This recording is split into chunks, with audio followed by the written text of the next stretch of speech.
नमस्कार मित्रांनो, मी श्रीकांत कुलकर्णी तुमचं स्वागत करतो श्री क्रिप्टोमध्ये. आजची तारीख आहे 17 ऑगस्ट 2021. संध्याकाळचे 7:11 झालेले आहेत. चला आजच्या एपिसोडला सुरुवात करूया. मित्रांनो, रोजप्रमाणे आपण आता आलेलो आहोत coinmarketcap.com वरती. सुरुवात करूया चेक करायला मार्केटची काय कंडिशन. टोटल क्रिप्टो करन्सीज आहेत 11,289, म्हणजे जवळजवळ 12 क्रिप्टो करन्सीज नवीन लिस्ट झाल्या आहेत. एक्सचेंजेस आहेत 395. मार्केट कॅप आहे $2 ट्रिलियन. तर मार्केट कॅप तर कमी व्हायला तयार नाहीये. 24 तासांचा व्हॉल्यूम आहे $125.3 बिलियन, म्हणजे व्हॉल्यूम पण वाढलेला आहे काल परवापेक्षा. बीटीसी म्हणजे बिटकॉइनचा डॉमिनन्स आहे 43.6% आणि इथिरियमचा आहे 18.9%. Total market cap $2.01 trillion, 1.21% market खाली आलेलं आहे. चला आपण आता टॉप 10 क्रिप्टो करन्सीज चेक करूया.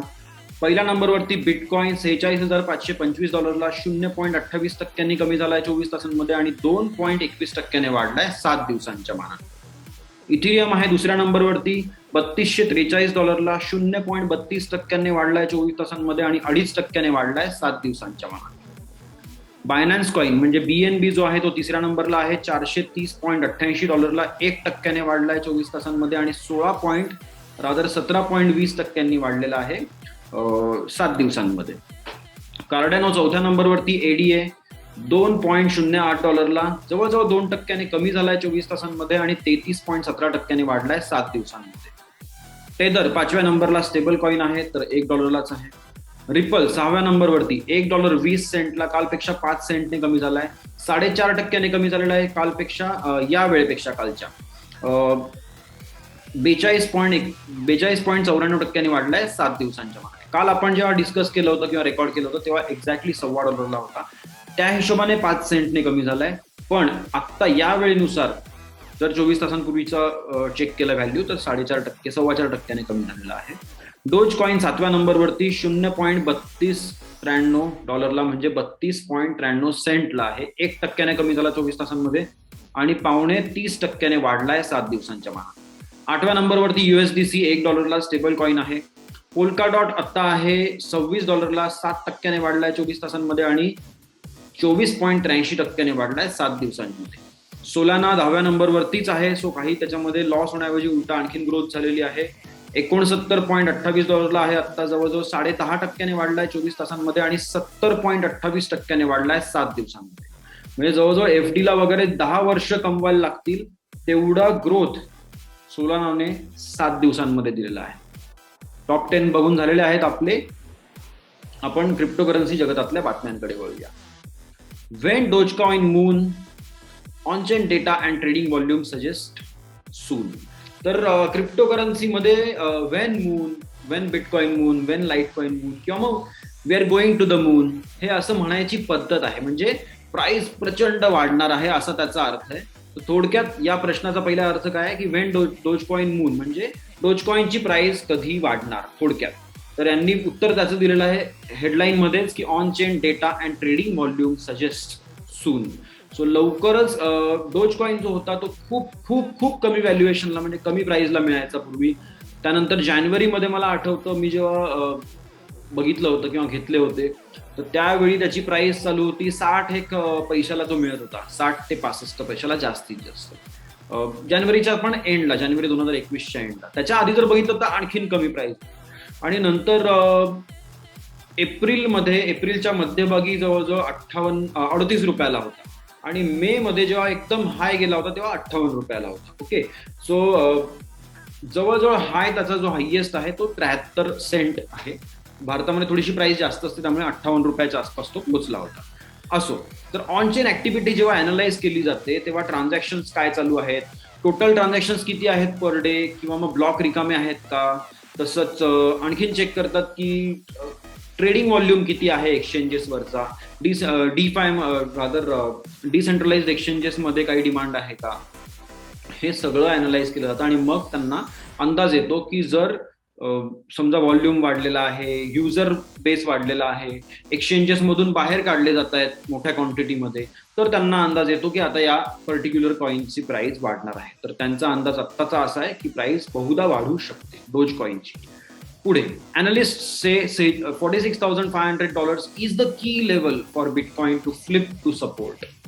म्हणजे $46,500 हा अजूनही सपोर्ट नाही झालेला आहे. ओके, बिटकॉइनसाठी. म्हणजे काय होतं की आता पुन्हा पुन्हा जर $46,500 इथे येऊन प्राइस थांबली बिटकॉइनची, 46,500 म्हणजे याच्या आसपास, या लेवलला, ठीक आहे, पुन्हा पुन्हा जर तिथे जाऊन टच केली आणि नंतर त्याला पार करून जर वर गेली असेल प्राइस, तर पुढच्या वेळी जेव्हा तो क्रॅश होईल $50,000 किंवा $47,000-48,000 किंवा $60,000 जेव्हा तो क्रॅश होईल, तेव्हा त्या $46,500 येऊन तो थांबेल, त्याच्या पुढे क्रॅश नाही होणार. ओके, तर त्याला सपोर्ट म्हणतात. आणि सुरुवातीला जोपर्यंत तो तुम्ही क्रॉस करून वर जात नाही तोपर्यंत तो रेझिस्टन्स मानला जातो. ओके, आता या टेक्निकल डिटेल्समध्ये म्हणजे ट्रेडिंगच्या डिटेल्समध्ये फार उतरायची गरज नाही, पण $46,500 ही प्राइस मल्टिपल टाइम्स टच करून त्याने क्रॉस करून वर गेलं पाहिजे, मगच 46,500 हा सपोर्ट लेवल होईल. आत्ताच्या हिशोबाने $44,000 हा एक सपोर्ट लेवल आहे. ओके, कारण $44,000 त्याने भरपूर ट्रेडिंग केलेलं आहे आणि तो फ्लिप करून आता आपण $47,000च्या आसपास आहोत आणि $48,000 तर आपण काल जाऊन आलेलो आहोत. ओके, आपण म्हणजे बिटकॉइन. तर जर त्याच्या पुढे चांगल्या स्ट्रॉंगली गेला तर मग वेल अँड गुड, चांगलेच प्राइस पॉइंट्स आपल्याला बघायला मिळतील लवकरच. TikTok partners with crypto powered music streaming platform ऑडियस. आता टिकटॉक बद्दल आपण डिस्कस करण्यात खरं तर काही अर्थच नाही. भारतामध्ये टिकटॉकला इलिगल केलेलं आहे, तरी सुद्धा एक न्यूज म्हणून आणि एक कुतूहल म्हणून आपण बघूया. तर टिकटॉक नावाचं एक सोशल मीडिया प्लॅटफॉर्म आहे ज्याच्यावरती आपण एक शॉर्ट व्हिडिओज करून पोस्ट करायची पद्धत आहे. तर त्याच्यामध्ये म्युझिकला पण महत्व आहे. ओके, कारण व्हिडिओला बॅकग्राऊंड काय देणार तुम्ही, बॅकग्राऊंड स्कोर जो म्हणतो आपण, तो चांगला असेल तर मग त्या टिकटॉकला जास्त व्ह्यूज मिळतात बऱ्याच वेळा. आणि भरपूर डान्सर्स आणि बरेच लोक त्याच्यामध्ये व्हिडिओज टाकत असतात, सेलिब्रिटीज सुद्धा. तर त्यांनी आता ऑडियस नावाचा एक प्लॅटफॉर्म आहे, त्याच्याबरोबर त्यांनी टायअप केला आहे. ऑडियस हा blockchain based music sharing platform आहे आणि त्याच्यामुळे काय होणार आहे की ज्या युजर्सने किंवा ज्या माणसाने तो क्रिएट केलेलं आहे म्युझिक, तर त्या माणसाला काही ना काही स्ट्रीमिंग केल्यानंतर किंवा मग त्याचं म्युझिक वापरलेलं असेल टिकटॉकवरती, समजा काही 500 लोकांनी वापरलं, तर पर पर्सन किंवा मग पर यूज किंवा मग पर मिनिट काहीतरी त्यांना एक टोकन त्यांनी ठरवलं असेल, त्याच्यामधून पेमेंट्स डिडक्शन्स होऊ शकतात. पण यांचं म्हणणं आहे की जवळजवळ 95% लोक आमचे जे युजर्स आहेत, कशाचे, ऑडियन्सचे, त्यांना माहिती सुद्धा नाही की आमचा प्लॅटफॉर्म ब्लॉकचेन बेस्ड आहे. तर इंटरेस्टिंग आहे की म्हणजे जसं म्हणतो की अंडरलाईन टेक्नॉलॉजी कधी कधी दिसतच नाही, बरोबर. म्हणजे बॅक एंड सॉफ्टवेअर डेव्हलपमेंटमध्ये कसं असतं, फ्रंट एंड असतं, युजर इंटरफेस एक असतो आणि बॅक एंड असतो एक, बरोबर. तर बॅक एंड सहसा माणसांना दिसतच नाही ना. तर तसंच ब्लॉकचेन हा एक खरोखर बॅक एंड आहे, पण हा एक इनोव्हेटिव्ह बॅक एंड आहे ज्याच्यामुळे चांगलं ट्रॅकिंग, ट्रेडिंग सोपं होतं. पुढे वळूया. Bitcoin showing signs of short-term fatigue near $50,000 ahead of possible continuation. तर $50,000 ला फटीग आहे, शॉर्ट टर्म फटीग आहे. म्हणजे थोडक्यात काय, म्हणजे $50,000 क्रॉस करायला त्रास होतोय बिटकॉइनला. $48,000 गेला की तो परत खाली येतोय, 47,500-400 गेला की परत खाली येतोय, पण तो अटॅक करणं सोडत नाहीये, पुन्हा पुन्हा अटॅक करतोय. ओके, तर ही चांगली गोष्ट आहे की थोडंसं ब्रेक घेऊन जर परत पुढची ग्रोथ घेतली बिटकॉइनने तर ती स्ट्रॉंग ग्रोथ असेल आणि जिथे ब्रेक घेतला होता that will become the support for next time जेव्हा आपण खाली येईल तेव्हा तो सपोर्ट असेल. पुढे वळूया. Crypto exchange Bitpanda raises $263 million at $4.1 billion valuation. महा काय सगळं क्रिप्टोकरन्सी एक्सचेंजेसचा कारभार खूप मोठा झालेला आहे आजकाल. $263 million त्यांनी रेज केलेले आहेत आणि $4 billion व्हॅल्युएशन झालेलं आहे. तर 4 बिलियन म्हणजे खरंच प्रचंड आकडा आहे.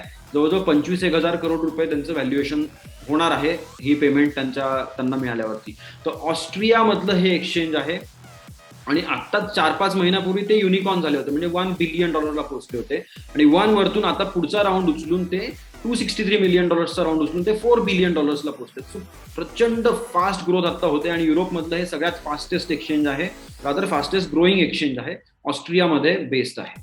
पुढे वळूया. Bitfarms increases revenue by almost 400% in Q2. म्हणजे Q1 मध्ये समजा एक्स अमाऊंट त्यांनी कमवली होती किंवा मायनिंग केली होती, तर Q2 मध्ये त्यांनी एवढी ग्रोथ घेतली आहे की ते 4 times X, म्हणजे 100 करोड कमवले होते तर आता 400 करोड कमवले. बरोबर, तेवढी अमाऊंट नाही येते पण तरी पण त्याच्या आसपासच आहे असं समजून घ्या. सो याच्यामुळे हे का होतंय, मायनिंग कंपन्यांचे प्रॉफिट का वाढले दुसऱ्या एरियामधल्या, मी आधी पण सांगितलं होतं की चायनाने जेव्हा मायनिंगवरती बॅन आणायचा प्रयत्न केला किंवा आता जो एफर्ट त्यांचा चालू आहे मायनर्सला हाकलण्याचा, तर मायनर्स जेव्हा ते तिथून निघतील तेव्हा दुसरीकडे पोहोचायला 2-3 महिने पुन्हा सेटअप लावायला लागणार ना, तर त्या काळामध्ये या सगळ्या बाकीच्या मायनर्सचा प्रॉफिट वाढलेला आहे, कारण डिफिकल्टी कमी झाली आहे, प्लस त्यांना कॉम्पिटिशन पण कमी झालंय. बरोबर. पुढच्या बातमीकडे बघूया. काँग्रेसमन मॅकहेनरी, पहिलं नाव. दुसरं नाव Thompson, call SEC chair Gensler's remarks on crypto concerning. म्हणजे काळजी करण्यासारखी बडबड करतायत गॅरी जेन्सलर जे आहेत SEC चे हेड. आणि हे आता आणखीन एक, म्हणजे याच्या आधी पण एका सिनेटरने रिमार्क दिला होता आणि आता काँग्रेसमॅनने रिमार्क दिलेला आहे त्यांच्याकडच्या, की तुम्ही ऑलरेडी आपण 2021 मध्ये कायदा पास केलेला आहे. त्यांच्याकडे कायद्याचं नाव तुम्हाला मी सांगतो, एक सेकंड. हा, eliminate barriers to innovation act 2021. April महिन्यात आता हा कायदा त्यांनी पास करून आय थिंक पुढच्या याच्याकडे दिलेला आहे, की पूर्ण पास झाला माहिती नाही. आपल्यासारखंच त्यांच्याकडे दोन्ही हाऊसेसमध्ये पास व्हावा लागतो. तर तिथे तो कायदा पास केलेला आहे. त्याचा थोडक्यात अर्थ काय आहे, की तुम्ही इनोव्हेटिव्ह टेक्नॉलॉजीजला चिरडण्याऐवजी आणि त्याच्यामध्ये काम करणाऱ्या कंपन्यांना तुम्ही बँकिंग सपोर्ट द्यायला त्रास देता, त्यांना मग फायलिंगमध्ये त्रास देणार, त्यांच्या टॅक्सेशनवरती काहीतरी किडे करा, हे करणं बंद करा. प्लस पोलोनिक्स सारख्या एक्सचेंजला $10 मिलियन फाईन. त्यानंतर आणखीन एका एक्सचेंज, आय थिंक FTX, नक्की नाव आठवत नाहीये, त्यांनी किती $100 मिलियन फाईन भरला, म्हणजे किती ₹750 करोड फाईन भरलेला आहे त्या एका एक्सचेंजने. सो हे सगळं करण्याऐवजी त्यांच्याबरोबर बसा, त्यांना समजावून सांगा की काय केलं पाहिजे, तुमचं कुठे चुकतंय आणि आम्हाला रिक्वायरमेंट्स काय आहेत. बरोबर, रेग्युलेटर आहात ना तुम्ही, मग समजावून सांगा ना समोरच्या पार्टीला. कारण डोमेन नवीन आहे, तुम्ही कुठलाच लॉ चांगला बनवलेला नाहीये क्लॅरिटी देण्यासाठी क्रिप्टोकरन्सी बद्दल. हे सगळं भारताबद्दल पण लागू होतं. ओके, रादर जगात सगळीकडे सध्या लागू होतं. खूप कमी देश आहेत जिथे हे सगळं क्लिअर क्लॅरिटी दिलेली आहे गव्हर्नमेंटने आणि रेग्युलेटर्सने. खूप कमी देश आहेत. तर हे सगळ्या गोष्टी कशा असतात की रेग्युलेटरने इन्व्हाइट करावं. ओके, जे कुठले, तर समजा 25 एक्सचेंज आहेत भारतात, तर त्यातल्या ऍटलिस्ट टॉप 10ला तरी तुम्ही बोलवा मीटिंगमध्ये आणि मग त्यांच्याशी डिस्कस करा की बाबा असं आहे का, ओके मग कसं काम करता तुम्ही, मग ओके हे चुकीचं आहे, हे बंद करा उद्यापासून, नाही तर मग आम्ही उद्या नोटीस पाठवतो, तुम्ही 1 महिन्याने बंद करा, किंवा मग तुम्ही आत्ताच्या आत्ता तुमच्या युजर्सला नोटीस पाठवा. हे असं अर्धवट communication, what ever it is, तुम्ही ते रेग्युलेटर्सने, गव्हर्नमेंटने आणि जी कुठली इंडस्ट्री असेल त्यांनी एकत्र मिळून काम करायचं असतं. बरोबर, तरच कस्टमर्सला फायदा होईल, नाही तर कस्टमर्सचं नुकसान असतं. जसं RBIने केलं होतं 2018 पासून ते 2020 पर्यंत भारतातल्या सगळ्या क्रिप्टोकरन्सी इन्व्हेस्टर्सचं महाप्रचंड नुकसान. बरोबर. तर म्हणजे त्यांनी लिटरली बँकांना सांगितलं की तुम्ही एक्सचेंजेसला सर्व्हिसेस देणं बंद करायचं. आणि शेवटी काय झालं, सुप्रीम कोर्टात तोंडावर पडले. सुप्रीम कोर्टात लिटरली तोंडावर पडले म्हटलं मी, कारण ते केस हरले. बरोबर. आणि त्या केसमध्ये शेवटी हे काय लावली होती शक्कल त्यांनी, यांच्या वकिलांनी, IMAI आणि क्रिप्टोकरन्सी एक्सचेंजेसच्या, की तुम्ही आज म्हणताय बँकांना की ओके यांना तुम्ही या टाईपच्या बिझनेसला सर्व्हिस द्यायची नाही, तुम्ही उद्या म्हणाल की अरे 2 पावच्या मध्ये वडा ठेवून खायचा नाही, किंवा मग बर्गरच्या आतमध्ये पॅटी ठेवायचं नाही, असं तुम्ही काही सांगत सुटाल म्हणे. असं म्हणजे हे एकच एक्झाम्पल होतं, मी ती केस बऱ्यापैकी ऐकली होती. तर म्हणजे थोडक्यात बेसिक रिक्वायरमेंटच्या अगेन्स्ट तरी तुम्ही जाऊ नका. माणसांची बेसिक रिक्वायरमेंट असते, तसे बिझनेसची पण बेसिक रिक्वायरमेंट असते, बँकिंग सर्व्हिस. बरोबर. आणि जर लोक टॅक्स भरायला तयार आहेत, लोक रिपोर्टिंग करायला तयार आहेत, तर त्यांच्याकडून तेवढा आधी काढून घ्या आणि मग तुम्ही ठरवा आणखीन एक्स्ट्रा रिक्वायरमेंट्स असतील तर मग त्यांना तशी नोटीस पाठवा. राईट. तर हेच त्यांचं म्हणणं आहे की इनोव्हेशनला चिरडण्याऐवजी तुम्ही त्यांच्याबरोबर काम करा, इंडस्ट्रीतल्या लिडर्सला घेऊन बसा, त्यांच्याबरोबर ठरवा काय करायचं पुढे जाऊन. ते पुढे वळूया. सोलाना आणि टेरा हे दोन आहेत. Hit all time highs as markets disregard last week's DeFi hack. तर लास्ट वीकमध्ये $600 मिलियन एक डिफाय हॅक झालं होतं, पण लकीली तो हॅकर व्हाईट हॅट हॅकर निघाला आणि त्याने I think $350 million amount already परत केलेली आहे आणि वॉर्निंग दिलेली आहे की तुम्ही सांभाळून सगळं टेस्ट करून वापरत जा. आणि आय थिंक तो काहीतरी म्हणतोय की फंड्स त्याचे अकाउंट्स लॉक केलेले आहेत USDTचे, आणि ते जर तुम्ही अनलॉक केले तर आम्ही बाकीचे फंड्स पण तुम्हाला पाठवतो, असं तो म्हणतोय. हे अनलॉक करतात नाही करत ते माहिती नाही, आणि पुढची डेव्हलपमेंट पण आलेली नाही. तर एवढे मोठे हॅक होऊन सुद्धा सोलानाची प्राइस आपण बघितलं 60-70% वाढलेली आहे. टेराची प्राइस म्हणजे लुना जे आहे त्याची पण प्राइस वाढलेली आहे. थोडक्यात काय, इन्व्हेस्टर्स, युजर्स आणि सगळे जे आहेत त्यांना कळलेलं आहे की डिफाय हे फ्युचर आहे. ओके, त्यामुळे थोडंफार हॅक होणार, नवीन असल्यामुळे थोडेफार प्रॉब्लेम्स होणार हे त्यांना माहिती आहे. म्हणून एवढे प्रॉब्लेम असून सुद्धा डिफायच्या मार्केट्सचे या दोघांचे प्राइसेस प्रचंड वाढलेले आहेत. पुढच्या बातमीकडे बघूया. Bank of Ghana urged to resist developing a CBDC based on old traditional siloed financial thinking. तर बँक ऑफ घाना जी आहे त्यांनी म्हटलं होतं की आम्ही सीबीडीसी बनवणार आहे वगैरे. हे तर सगळ्या सेंट्रल बँका तेवढंच करतायत, रादर त्यांना ते करायचंच आहे काही करून. तर त्यांना रिक्वेस्ट केलेली आहे की तुम्ही प्लीज जुन्या प्रकारच्या बुरसट प्रकारच्या विचारांनी, कुठले विचार जे ठोकळे बनवलेले आहेत, या ठोकळ्याच्या बाहेर याने पेमेंट नाही करायचं, त्या ठोकळ्याच्या बाहेर त्याने पेमेंट नाही करायचं, या ठोकळ्यातलं पेमेंट या ठोकळ्यात नाही आलं पाहिजे, हे जे तुकडे पाडून तुम्ही जे काही काम करताय जगभरात प्रत्येक देश, हे तुम्ही बंद करा. किंवा मग ऍटलिस्ट तुम्ही आमच्याशी बोला तरी. हे कोण म्हणतंय की घानामधला जो ब्लॉकचेन इन्फ्लुएन्सर्सचा ग्रुप आहे किंवा मग ब्लॉकचेन असोसिएशन जे आहे त्यांचं नाव आहे ॲफ्रोब्लॉक्स. जुनं नाव वेगळं होतं, that was blockchain society of घाना. तर ब्लॉकचेन सोसायटी ऑफ घाना हे लिमिटेड नाव वाटतं, बरोबर, सायलोड, परत तेच की फक्त आमच्या देशापुरतं. त्यांनी ॲफ्रोब्लॉक्स का केलंय की आफ्रिकेत कुठेही असलं तरी ते सजेशन देतील, काहीतरी कामासाठी मदत करतील वगैरे, बरोबर. तर ते म्हणतात की आम्हाला विचारलं सुद्धा नाही सेंट्रल बँकेने की आम्ही काय करू. आता हे कुठल्या भ्रमात आहेत मला समजत नाही. सेंट्रल बँक ही सगळ्या सिस्टीम्सच्या वरती बसलेली गोष्ट असते असं माझं मत आहे. तुमचं वेगळं असू शकतं. कुठल्याही देशातली सेंट्रल बँक ही कुठल्याही बाकी सगळ्या सिस्टीम्सच्या वर बसलेली गोष्ट असते. ते कोणाला रिपोर्ट करत नाहीत, कोणाचं काही ऐकत नाही, त्यांना पाहिजे तेच ते करून मोकळे होतात. ओके, असं मला वाटतं. तर हे काय भ्रमात बसलेत की यांना त्यांची सेंट्रल बँक येऊन विचारणार, अरे बाबा आम्ही सीबीडीसी लॉन्च करतोय, आम्हाला जरा सांगा, असा अप्रोच घेऊ की तसा अप्रोच घेऊ की हे करू की ते करू. काही गरजच नाही. काही सेंट्रल बँक कोणाशी काही निगोशिएट करत नाही, काही करत नाही, त्यांना पाहिजे ते करून मोकळे होतात. आणि ठीक आहे, हे म्हणतायत की तुम्ही असं करा तसं करा, ठीक आहे, बघू पुढे काय होतं ते. या बाबतीत फार जास्त बोलायची आत्ता तरी इच्छा नाहीये. हे आपण एक वेगळा सेपरेट एपिसोड घेऊ, ज्याच्यामध्ये मी फॅक्ट्स आणि फिगर्स सकट बोलेन सेंट्रल बँकांबद्दल हवं तर. ओके, पुढे बोलूया. सो थोडक्यात काय की सेंट्रल बँक ऑफ घाना जी आहे, तर बीओजी म्हणतात, तर त्यांनी असं तुकडे पाडणारं हे करन्सी नवीन बनवू नये. क्रॉस बॉर्डर पेमेंट्स आणि क्रिप्टो करन्सी या सगळ्यांना त्यांनी बरोबर घेऊन चलावं असं यांचं म्हणणं आहे. पण मला नाही वाटत एवढ्या इझिली ते ऐकतील. पुढे बघूया काय होतं ते. Venezuelan buys apartment using Tether as real estate market warms up to crypto. आता ही जबरदस्त न्यूज आहे, पण प्रॉब्लेम हा आहे की ही व्हेनेझुएलामधली आहे. ओके, अशी न्यूज भारतातली किंवा मग अशा बाकीच्या देशांमधली आली तर मला आणखीन आनंद होईल, कारण व्हेनेझुएलामध्ये त्यांची स्वतःची करन्सी प्रॉब्लेमॅटिक आहे. बरेचसे ट्रान्झॅक्शन्स ते रिअल इस्टेटचे वगैरे असतात ते US डॉलरमध्येच करतात. त्यामुळे कुठे क्रिप्टो वापरलं गेलं तर फार मोठी गोष्ट नाहीये, कारण त्यांच्या करन्सीचा भरोसा नाहीये, बरोबर. तर व्हेनेझुएलामध्ये एका माणसाने, ज्याचं नाव यांनी मेन्शन नाही केलं, त्याने $12,000 प्रॉपर्टी होती एक, तर ती त्याने USD टेदर देऊन परचेस केली. एवढीच ही न्यूज आहे. आपण पुढच्या बातमीकडे बोलूया. पण ही गोष्ट हळूहळू वाढत जाईल आणि हा एक मोमेंटम पकडून एक छान गोष्ट तयार होईल. आणि मे बी एक दिवस येईल जेव्हा मॅक्झिमम किंवा रादर चला 10% ट्रान्झॅक्शन जरी क्रिप्टोमध्ये झाले रिअल इस्टेटमध्ये तरी खूप मोठी गोष्ट आहे. Former Zcash developer to lead Twitter's decentralize social media project Bluesky. तर ट्विटरचे खूप एफर्ट्स चालू आहेत की काहीतरी डिसेंट्रलायझेशन मध्ये करावं. आणि जॅक डॉरसी बद्दल यांनी बऱ्यापैकी चांगलं दिलेलं आहे की जेव्हा ट्विटर आलं होतं तेव्हा लोकांना वाटलं होतं की आम्ही डिसेंट्रलाइज्ड अप्रोच घेऊ, पण तेव्हा आम्ही सेंट्रलाइज्ड अप्रोच घेतला. ती चूक सुधारण्यासाठी आम्ही आता डिसेंट्रलाइज मीडिया प्रोजेक्ट सुरू करतोय. आणि ही आहे झी कॅशची डेव्हलपर जय ग्रेबर नाव आहे तिचं. आणि तिने झी कॅश ही एक प्रायव्हसी सेंट्रिक कॉइन आहे आणि त्यांनी चांगलं डेव्हलपमेंट त्यात केलं होतं, म्हणून त्यांना इथे रिक्रूट केलेलं आहे. सो ट्विटरकडून पण आपण काहीतरी अपेक्षा ठेवू शकतो, लवकरच काहीतरी डिसेंट्रलायझेशन मध्ये येईल. आणि डिसेंट्रलाइज खरोखर असेल तर मग मानलं पाहिजे जॅक डॉरसीला. पुढे वळूया.